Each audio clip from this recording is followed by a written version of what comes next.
Welcome back to another episode of the Husband Coach's Corner. Today, I want to be very cautious and sensitive to the topic of divorce because I know that a lot of listeners, you guys are facing this, and I just want to be sensitive to the fact that what we're going to be talking about today, it may not work for every single marriage, and it really does depend on where you guys are in that relationship. Now, what I can say is the steps that I'm going to share with you today about recovering your marriage is something that my wife and I used in order to rebuild the trust, the confidence, the intimacy. And according to my wife's survey yesterday, 1 out of 5, we're doing 4 on our marriage. So that's just something to take into context. This does work, and it is going to take work. All right. So if I can put anything up front, what I am going to share with you today is not something that you can just walk through the park and it's going to happen. You actually got to put in the work and the time, because it does take time. Depending on how long you guys have been married, it's going to take that much more time to rebuild the marriage. But what I can assure you is it is well worth it. 100%, well worth what it takes to rebuild the marriage. So, if you check the description box below, you'll see that there's a link to an article which is kind of driving this conversation, along with some of the clients that I've been working with recently that are just really challenged with facing divorce, and how do you stay prepared to love your wife through these hard times, because it is not a very pleasant time for all the men who are listening, and they can relate to that, right? I understand that it is not a very pleasant time. And if there is any sense of comfort or hope that I can give you, is that with, the right work and effort put into the marriage, you can overcome these hard, challenging, and difficult times. Now, the article, assuming that, you guys want to follow along, don't take this as, a biased opinion. I want this to be more as just an eye opener, right? Use it as an opportunity to learn about divorce. Use it as an opportunity to learn what's driving some of these decisions for people to get divorced. And then when you start going through the steps that I'm going to mention here, hopefully it'll make sense on how you can overcome your particular situation. And as always, if you need someone to just talk to and help you map out a plan that would make more sense to your marriage, then check the description box and sign up for a free consult. Okay. And this is one of those areas where I think men need it more than they would like to say. So please don't hesitate to reach out. My role here is to help you become a better husband and help you reconnect with your wife. That's my goal and my heart. So one of the paragraphs in the article, it reads as this: the average age for couples going through their first divorce is 30 years old. Couples are more or less likely to get divorced based on several factors. Couples married between the ages of 20 to 25 are 60% likely to get a divorce. Those who wait until they are older than 25 to get married are 24% less likely to get divorced. Those with strong religious beliefs are 14% less likely to get a divorce. The higher attainment of education someone has, the lower the risk of divorce is. According to a U.S. Census Bureau survey, the top 3 reasons for divorce are incompatibility, which is at 43%, infidelity, which is at 28%, and money issues at 22%. Now, this is from the article on the worldpopulationreview.com. Take it as a credible source or not. Again, we're using this article more as an eye opener to the things that we should probably be a little bit more aware of in our marriage, especially if we're facing divorce. All right. Now, I truly believe that all of these things can be overcome, right? Especially the last three things that they talked about: incompatibility, infidelity, and money issues. Like, those are the three things that I don't think anyone would be surprised by this. And if you are, then I'm not trying to belittle you or, make you seem like you don't know anything. But I think we can relate to not being compatible. We can relate to infidelity issues because that happens. And we can also relate to money issues, especially at the time of this recording with inflation going on. There's a lot of families that are struggling financially, and this could be one of those reasons or areas where their struggles come in. So, what do we do about this?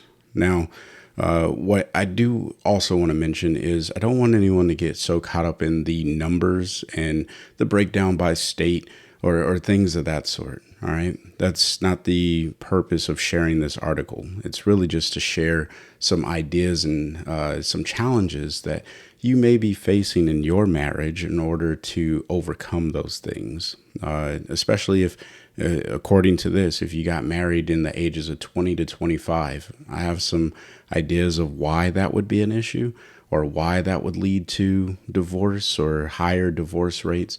But just fun fact, my wife and I, we got married on her 18th birthday. I was 19, she was 18.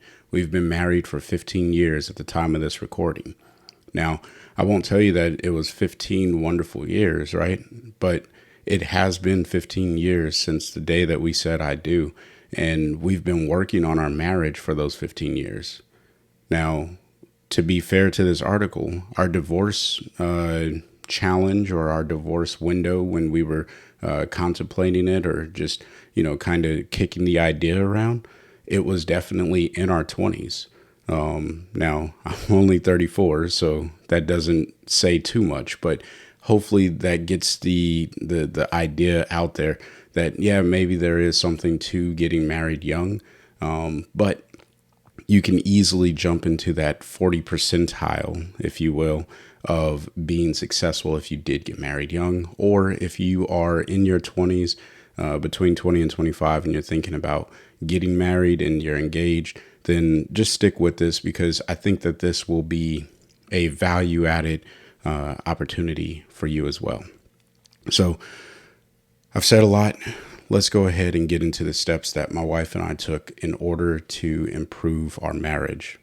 So the very first step, as all you know, I'm a man of faith. I believe in Jesus Christ. And the very first step that we took is we centered our marriage around Jesus, period. Right? I believe that because God created marriage, he ordained marriage, that it should be a marriage that honors him first and foremost. And we did seek counseling, and in the counselor's session, he drew out this triangle, and at the top of the triangle was God, and on each corner of the triangles was my wife and I. And what he said is, as we move closer to God, the closer we grew together, because that's just how the illustration works. And it's actually very true. All right. So if you are a believer, then it is imperative. It is absolutely essential that you start to focus your relationship around Christ. Pray with your wife. Do Bible studies with your wife. Go to church and worship with your wife. One of the things that saved our marriage is my wife and I, we started to serve in our local church together. And that was a huge, huge benefit. Not only were we spending time together, but we were also serving the Lord and growing closer in our connection to Christ, right? In our relationship and fellowship with him. So it is absolutely imperative that we center our relationships around Christ. Now, if you are atheist, agnostic, you just don't believe that there is a God, then and you're like, hey, you know what? I've seen plenty of marriages succeed, and I won't doubt that. There are plenty of marriages out there, case studies where they are not believers in Christ and their marriages are successful. But what I would offer to you is, how rich is that marriage? Because success is defined differently for every single marriage. And if you are in a relationship where you're a believer and your wife isn't, then that becomes a very huge strain on your relationship. So, the importance is that you pray for your wife, that one, she comes to know Christ, but two, that you pray for your wife every day, especially if she does know Christ, that she's seeking Him, because there's a level of richness that you only get when you center your marriage around Christ. All right. So hopefully that made sense. That step one is center your marriage around Christ. And I don't believe that anyone should skip that step, but I also respect the people who listen to this podcast, and I love you. And I would love to share the gospel with you. So if that's something you're interested in and you're like, you know what, Chris, why don't you tell me more about Jesus? Then send me an email and I would love to do that. But if, step one, you're like, nope, absolutely out of the question, and you're still trying to fend off divorce, then I would offer you step number two, which is make your wife part of the plan. When my wife and I were struggling in our marriage and our divorce, it didn't matter what type of plan that I personally came up with, because she was the other half of our relationship. I had to include her in the plan, right? So when we started deciding to go to church together and worshiping together, which was a true blessing, that was a conscious decision between the two of us to make, that we were going to make this a part of our life and our habits, right? And when we started to build that habit and we were consistent in that habit, because when it started out, I'll be honest, we did not go to church often. We did not pray with one another often. And still today, we struggle with sometimes praying with one another, but we do it, right? The point that I want to make here is the plan that my wife and I made together. We committed to each other and we said, you know what, we're going to make our marriage work. And that's what I mean by making her part of the plan. Now, your process could look a little bit different, right? The process of the vision of your marriage, I think you need to start there. When my wife and I sat down and we made our plan, this was just after a marriage retreat. As many of you know, I'm in the military, and we have some really cool resources available to us to help strengthen the marriage. And we went to a marriage retreat where we were taught the vision of our marriage. And that was the first time that my wife and I, had ever heard of making a vision and like a mission statement for our marriage. And we took that to heart. We made a mission statement, albeit at the time, very, very basic, elementary, but we still made it, right? And then we turned that into our mantra for our marriage. And over the years, it has developed into something completely different than what we started out with, because we continued to improve upon the vision, especially as we entered kids into the marriage, or into our relationship, into our family, right? The other thing that you'll have here is areas that both of you need to improve on to rebuild the marriage. Maybe you are really good at communicating, but your wife isn't. Maybe your wife is really good at showing intimacy and making sure that you're taken care of physically, be it food, shelter, like taking care of cleaning the house, whatever. Maybe those are some areas where she's really good at, but you're not. And maybe that's where she's feeling the most vulnerable, where you're not helping her.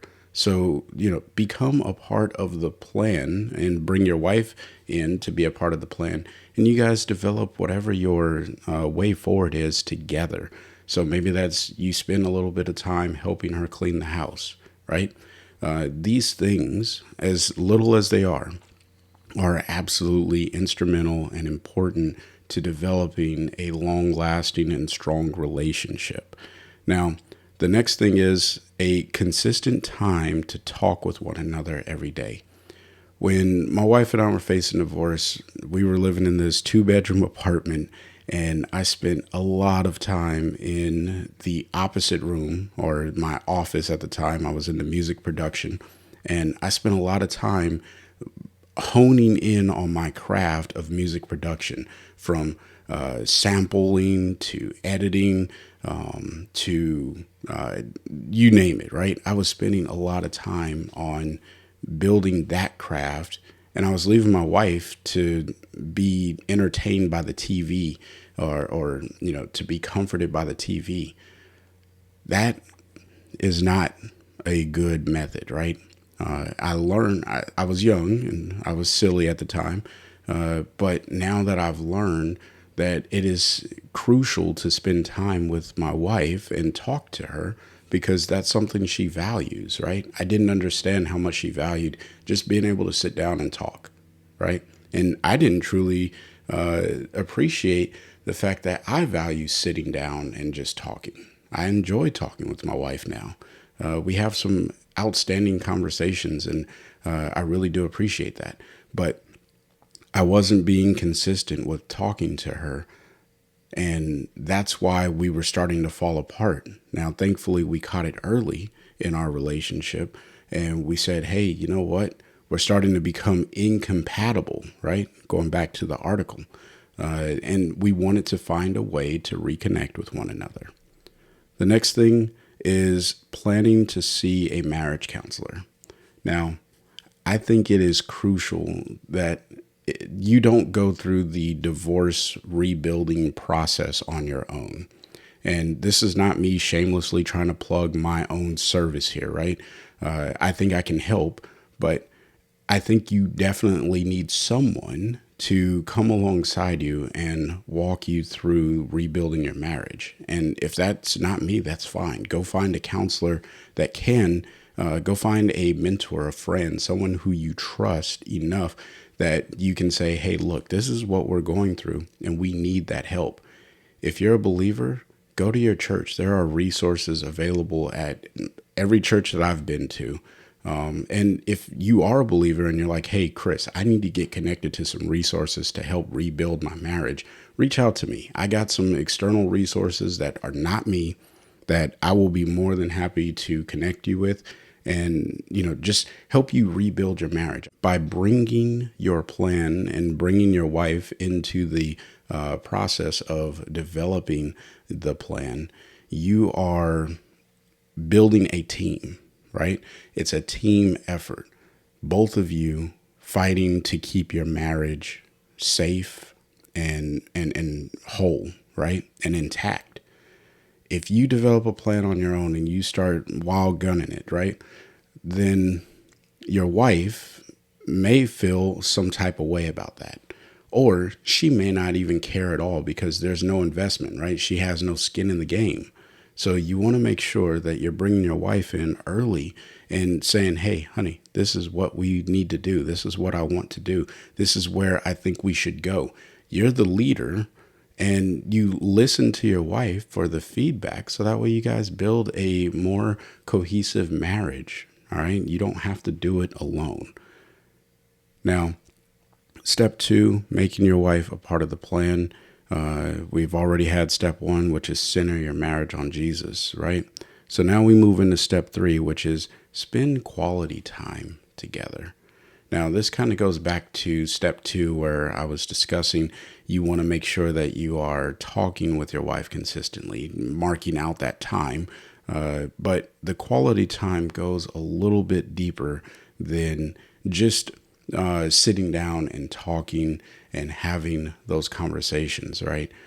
Quality time, I am a huge fan of doing a physical activity. There's something about sweating with your wife, right? And I'm not talking about other means of building up your sweat, right? What I'm talking about is going to the gym and working out, or just going on a walk around your neighborhood. There's something about putting in the physical effort, right? And as your body releases whatever the chemicals are. I'm not a genius on physiology and the biology of the body, but I do know that when you work out, you start to feel better. Your emotions change, and you have this connection with your wife when you're doing it. All right. I'm not saying take your wife on a 26-mile run unless you guys are into those types of things, right? But you should do something physically active together. Like yesterday, my wife and I, we went out and played disc golf. And it wasn't, my wife, she's not very good at it. To be truthful, I'm not very good at it. But we were just out there throwing the discs around and having a conversation at the same time. Those are the types of things that I'm talking about that you do with your wife. Physical activity, spending quality time, and the time should be reciprocated, right? Now, you don't always have to do physical activity in order to spend quality time together. Maybe your wife really enjoys watching movies. Have a movie marathon day. I don't know, right? Whatever makes sense for your wife and for your marriage. Now, if you're like drawing a blank and you're like, Chris, I have no idea how I'm going to spend quality time with my wife. Well, here's some options. First, you can go read a book together. All right. If you and your wife are into reading, then consider reading a book together. Or you can cook with your wife. Like, you guys got to eat, right? You don't survive without eating. You can go in the kitchen, and maybe both of you are terrible at cooking. That's even better, right? So there's tons of videos on YouTube that teach you how to cook things. You can turn it into a date and an experience for the two of you, where you say, hey, we're going to cook chicken marsala. I don't know. I don't even know if I said that right. But the point is, you take some time, you cook the food, you enjoy the company with your wife, all right? This isn't rocket science. Hopefully you guys are catching on that to rebuild your marriage, you don't have to have this super huge ta-da plan. It can be very simple and straightforward. All right. The next thing is paint with your wife. And that could be painting a room physically, like changing the color of a room, redesigning a room. That's a new one. I just thought about that. If that's something you guys are into, right? It's something that you're doing together. That's the point that I'm really making here. Do something together. But my wife and I, we like to make these paintings where I paint half, she paints the other half, and we stick them together, and it turns into like this full scene. There are tons of tutorials on YouTube. That's usually where my wife and I get our tutorials from, unless we go to a paint and sip class where we're creating something together. But typically we paint right here at the kitchen table in our house. We turn on YouTube, turn on some music in the background, and that's just another time for my wife and I to sit down and talk with one another. We both enjoy it. It's not a very hard thing to do, and it's actually pretty cost effective. So give that a shot if you're looking for ideas. And then the last thing that I would offer up in spending quality time is dating your wife regularly, right? So do whatever this thing is that you find as a quality time opportunity. Do that regularly. Please do not be inconsistent with this. Find time on the calendar every week to do something with your wife that is more than just the daily conversation. I've been, on the previous episodes, I've talked about the importance of this, so I'm not going to go into that. But you got to date your wife regularly. Make the time and invest in that time. All right. And this is going along with making your wife part of the plan, right? So you plan when your dates are going to be, and then both of you protect that time. Step number 4, be consistent. It's so important that you are consistent in the things that you do with your wife and rebuilding your marriage, right? If you are inconsistent, you lose credibility, you lose the ability to gain momentum, which is extremely, extremely helpful when it comes to building our marriages and really just doing anything in life. If you're inconsistent, you will not make it to the end goal in which you are trying to achieve as fast as you would like to achieve it, if at all. Now, some advice that I have on being consistent in some ways that I've been able to remain consistent in doing these things is one, you got to make a decision, or I make a decision to do the thing that I said I was going to do, right? Make a decision to do the thing that you say you're going to do. Now, for me, it's just carving it out on the calendar and saying, okay, this is protected time. If something goes on my calendar and it's something that has to deal with my marriage or my family, I usually never move it. Now, that's not a perfect science, and that's not exactly true every single time. But if I say that this is going to happen and it's something dealing with my family, then I'm likely going to take care of that, right? I make a decision to do what I say I'm going to do. This is the same thing that you have to do as a husband, and hopefully encourage your wife as well. But with you being the man and being the leader in the marriage, it is your responsibility to make sure that if you say you're going to do something, that it happens, and you set that example for your wife to follow. All right. Now, the next thing that I do to stay consistent is plan time, date to complete the things, right? Planning the time and the date that I'm going to do something. I already talked about it, but since I'm already making a decision and I've already planned when I'm going to do this thing that I decided upon doing, it just makes it that much easier. Now I just have to show up and execute. Now, I'm not the best at doing things that haven't been planned. Now, I do have, a little bit of, I guess, spontaneous decision making, and I'm flexible in most cases, but I usually like to have a plan, and it's okay if that plan doesn't work the first time, at least. It's okay if the plan doesn't work. However, if I don't have a plan and I get thrown into a situation, now I have to figure out where this fits with the stuff that I've already planned. So this is kind of the challenge of planning things out, right? If you have something on the calendar and then something else pops up, you are now faced with the which one takes priority? Do I do the thing that I said I'm going to do, or do I have to remove the thing that I said I'm going to do and go do something else? Just food for thought, something to consider, because that does matter. And then the next thing that I do to remain consistent is I ask for help and accountability. Now, as many of you have already heard, having an accountability partner or a mentor or someone that you can count on, that is what's going to take you further. Now, my wife is my accountability partner in a lot of things, especially the things that deal with our marriage, right? She keeps me straight. If I'm stepping out of line, my wife, sometimes not as lovingly as I would prefer, but always very truthful, reminds me that I am prioritizing other things over the family. And then that makes me go back to my calendar and saying, okay, where can I be consistent? How can I reshape the things that I'm doing to make sure that I'm still meeting my obligation and the things that I need to be doing for my family and rebuilding my marriage and building my marriage, right? If there's something that I'm doing that is stepping outside of that and causing me to mess that up, then I need my wife to come alongside me and say, hey, Chris, you're messing this up. And then it's like, oh, okay, well, I better fix that, right? So just food for thought on that.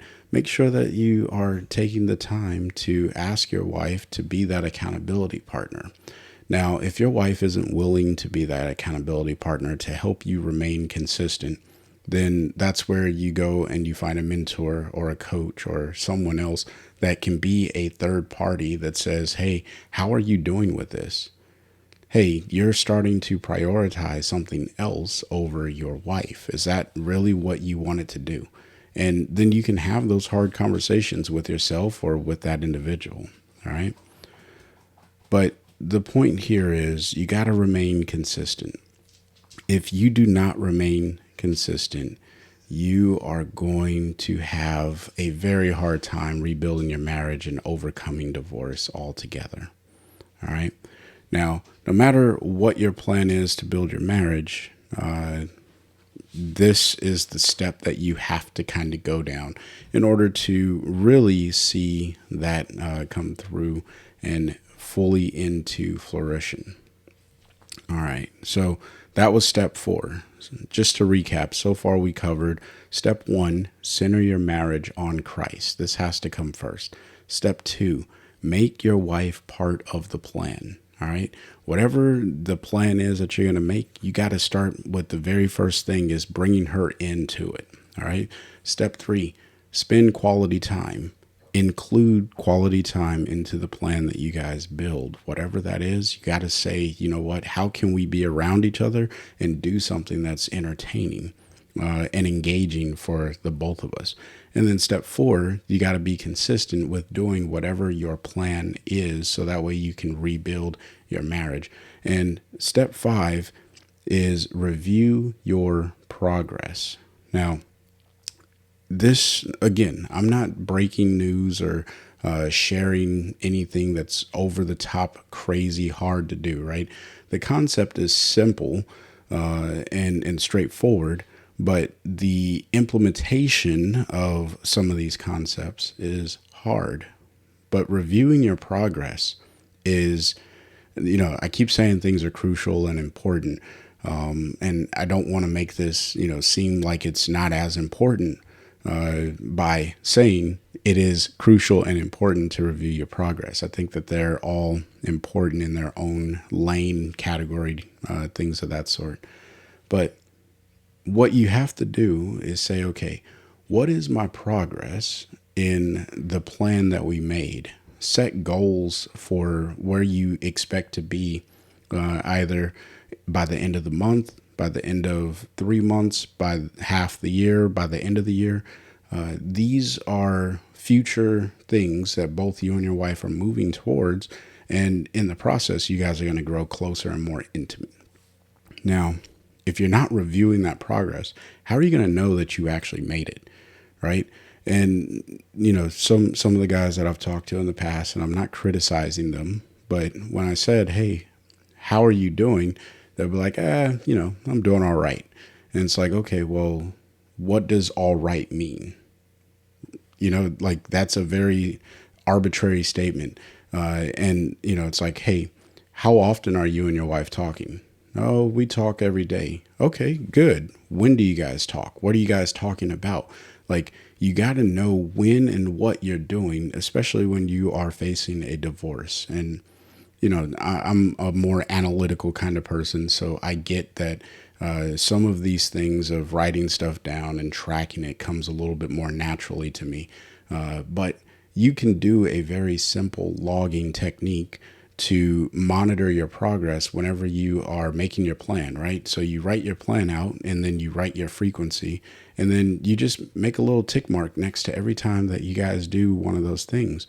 And then if you want to get one step further, then you put a date, and another step further, you put a time next to the tick mark. So now or maybe the date and time is all you need next to the thing that you guys said you were going to do in your plan.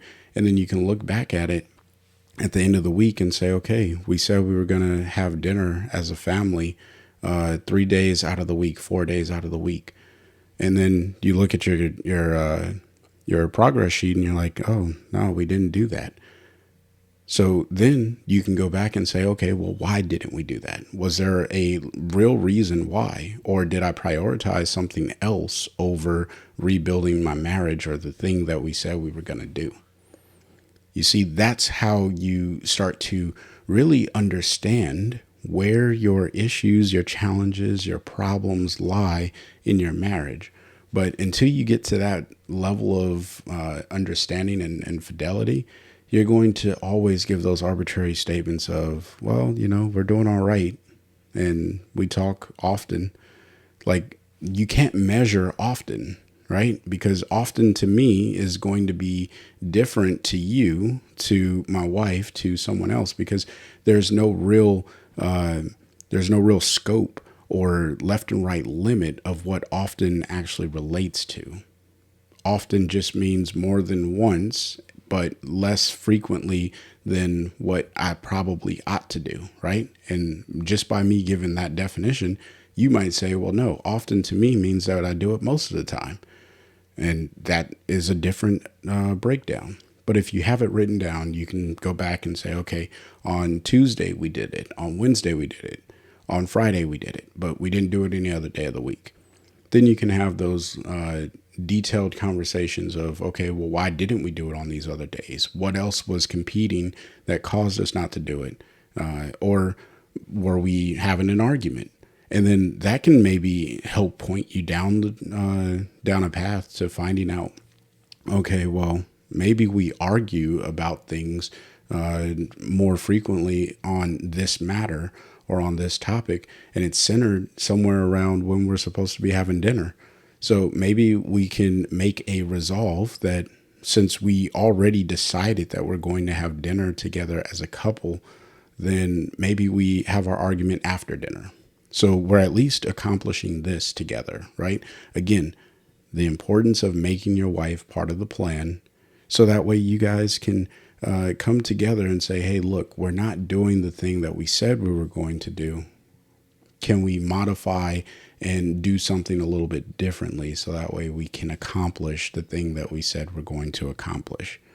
So hopefully that made sense. Now, the reviewing of the plan, that is a frequency that you have to set for yourself. I personally, I review weekly and quarterly.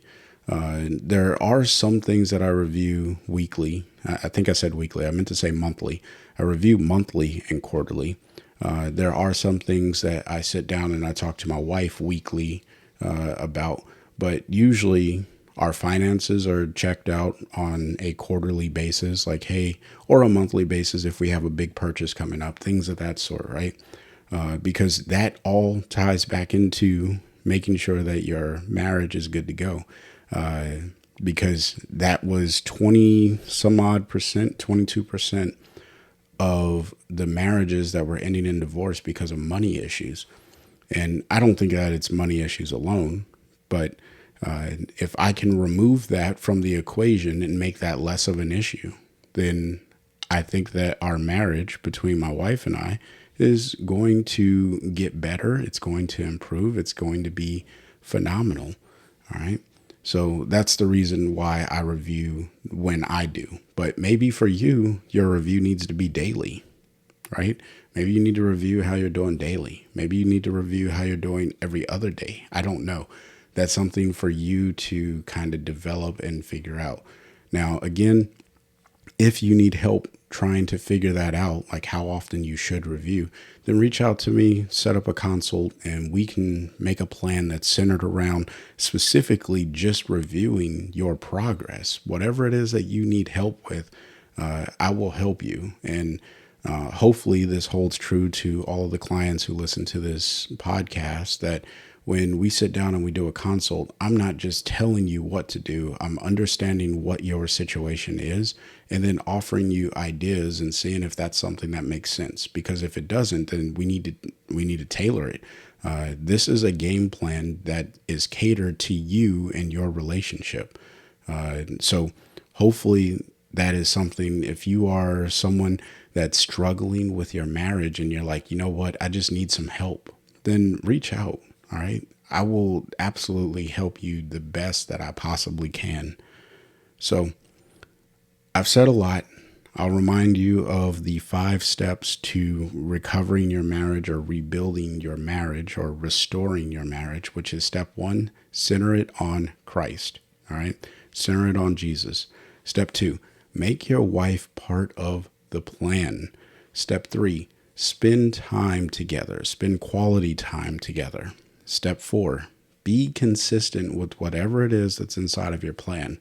Do that on a regular basis.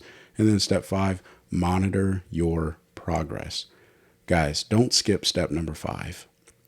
It seems like the thing that you're like, you know what? I don't need to monitor my progress because I need to keep doing what I'm doing and I'm not seeing any progression. Well, you're probably not seeing the progression because you're not monitoring it. All right. So step 5 is very important to the other 4 steps. Okay. Especially step 1. If you're not monitoring how you're spending time with God in step 1 and how often you and your wife are spending time with God in step 1, then you are going to have a very hard time moving forward down the line. Okay. So hopefully this episode is a blessing to someone out there. And if it is, consider leaving a comment if you're listening to this on Apple Podcasts. If you are on Spotify, just give the show a rating. It helps it get into the ears of other people who may be needing this information. But you guys know guys. So if there's someone that really needs to hear this episode or any episode, then I would just ask that you share it with them. All right.